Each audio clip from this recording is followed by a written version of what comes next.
भैया ऑर्डर। अच्छा ये रहा।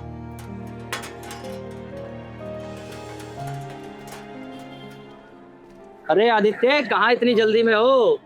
अरे अरे कैसे हो? कहाँ हो इतनी जल्दी में? कहीं नहीं, एक आंटी का ऑर्डर है, मैं जरा ऑर्डर देने जा रहा था। अरे इस भागदौड़ भरी जिंदगी से निकलकर कुछ अपना जीवन भी जी लिया करो। बिल्कुल, थोड़ी जिम्मेदारियां हैं आजकल, तो काम ज्यादा है।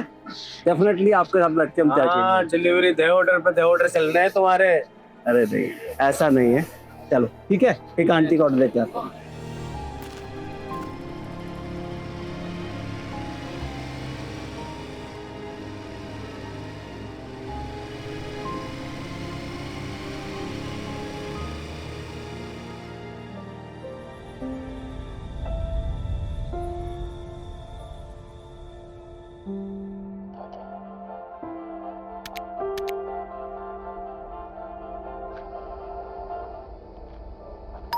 आर्यन साहब, क्या हाल चाल?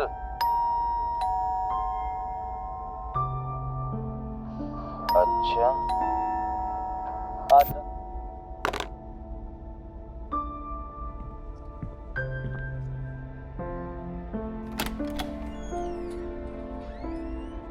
आंटी आपका ऑर्डर। बेटा खिचड़ी। जी आंटी। बेटा 5 मिनट अंदर बैठ सकते हो जी प्लीज। ठीक है।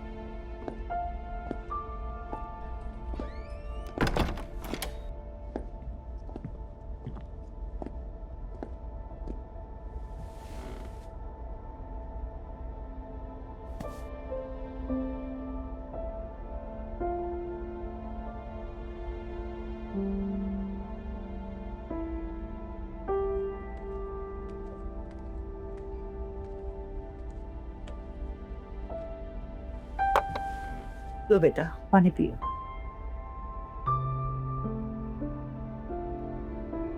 जी आंटी बताइए।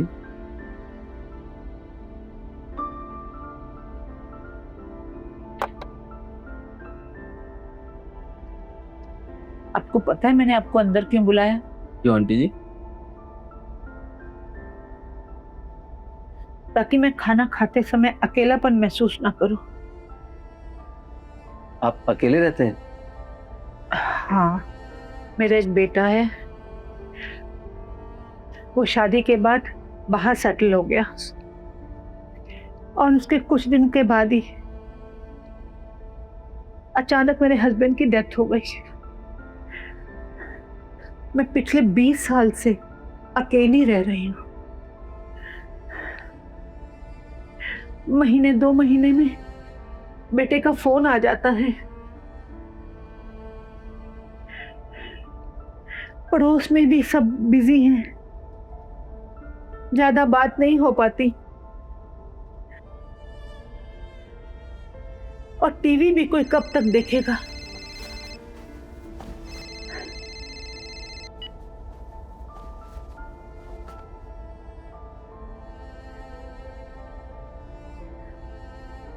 कभी कभी खाना खा लेती हूँ, कभी नहीं भी खाती।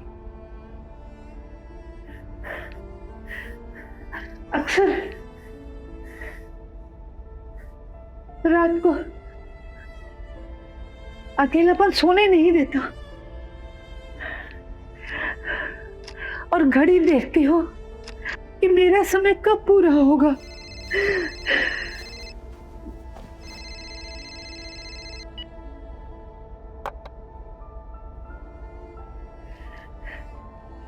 घर से फोन था बेटा? जी आंटी जी, माँ का फोन था, बार बार फोन करते रहते हैं। बेटा अकेलापन जीने नहीं देता होगा, बात कर लिया करो उनसे, इसीलिए वो फोन करती होंगी। आंटी जी मेरा एक ऑर्डर आ गया है, तो मुझे चलना पड़ेगा।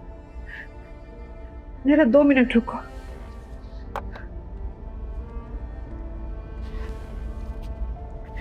लो बेटा। आंटी खिचड़ी के तो सिर्फ 200 हुए, ये 500 किस लिए? बेटे खिचड़ी के तो 200 रुपए ही हुए, बट ये 500 रुपए आपके वक्त के लिए। बेटा आपका वक्त मेरे लिए बहुत कीमती था।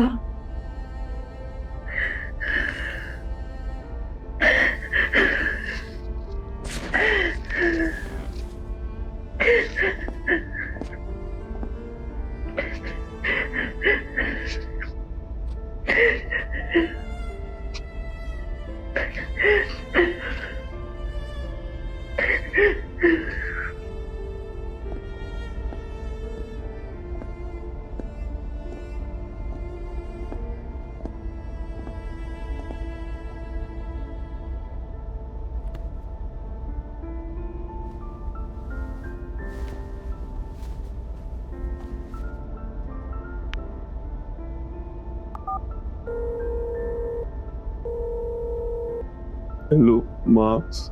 हाँ बेटा, क्या हुआ बेटा, तू ठीक तो है ना? हाँ माँ, मैं ठीक हूँ। आपने खाना खाया माँ? हाँ मैंने खाना खा लिया बेटा, तू खुश रह। जी माँ। माँ मैंने आपके कई बार फोन इग्नोर किए, उसके लिए सॉरी माँ। आज रात को खाना तो आप में खाएंगे माँ।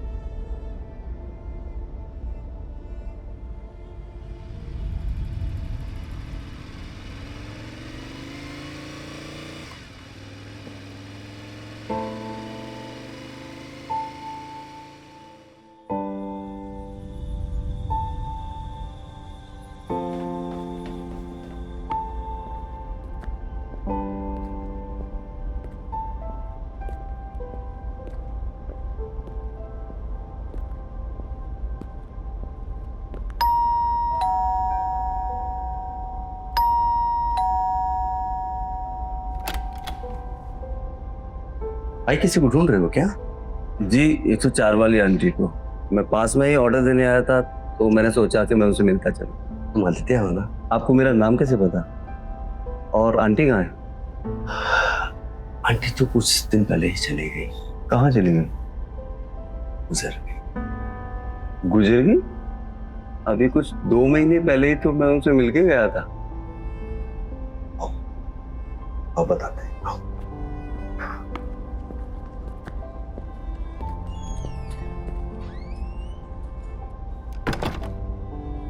आंटी ने तुम्हारे बारे में एक बार बताया था, पता है क्या? वो अपने घर के गेट पे कुर्सी लगा के बैठती कि आते जाते लोगों से उनकी बात हो जाए, उनको कुछ टाइम मिल जाए। फिर शाम को निराश होकर चुपचापन में से। उन्होंने कभी कोई शिकायत नहीं की अपने बेटे से।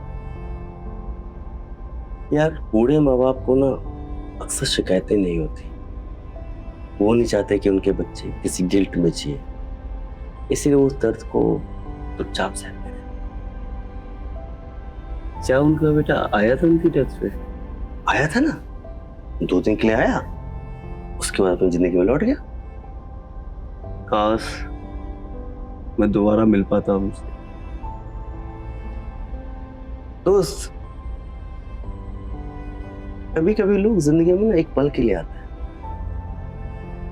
बट वो जिंदगी भर याद रह जाता। तुम उनके लिए वही पल थे। मैं तो सिर्फ खाना देने आया था। अरे ये तो बात तुम नहीं जानते। तुम वो इंसान थे जिस इंसान ने उनका अकेलापन बांटा। लोग पैसा दे देते हैं, गिफ्ट दे देते हैं, टाइम कोई नहीं देता। बुढ़ापे में ना टाइम से बड़ा कोई कीमती तोहफा होता नहीं। तुमने उनको वो दिया। तुमसे मिलने के बाद ना मैंने उनके चेहरे पे एक अजीब सा सुकून देखा है। उन्हें यकीन था कि आदित्य एक दिन जरूर आएगा। उन्होंने तुम्हारे लिए कुछ चीज छोड़ी है।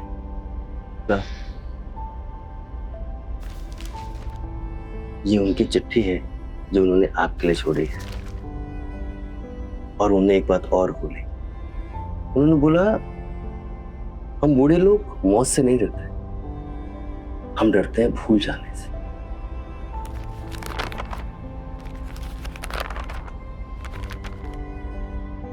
बेटा, उम्मीद है अब तुम अपने माँ बाप से रोज बात करते होगे।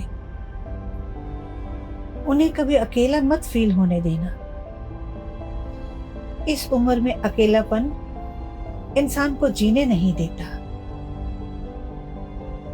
हम बूढ़े लोग मरने से नहीं डरते, भूल जाने से डरते हैं। जब बच्चे बड़े हो जाते हैं ना, तब पेरेंट्स उनके एक फोन कॉल में ही जिंदा रहते हैं। उस दिन तुम आए थे तो मुझे लगा मेरा अपना बेटा मेरे सामने बैठा है।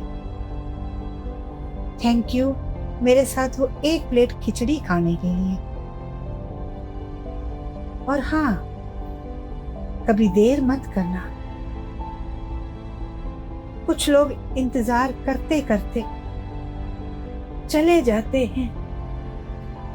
तुम्हारी 104 वाली आंटी।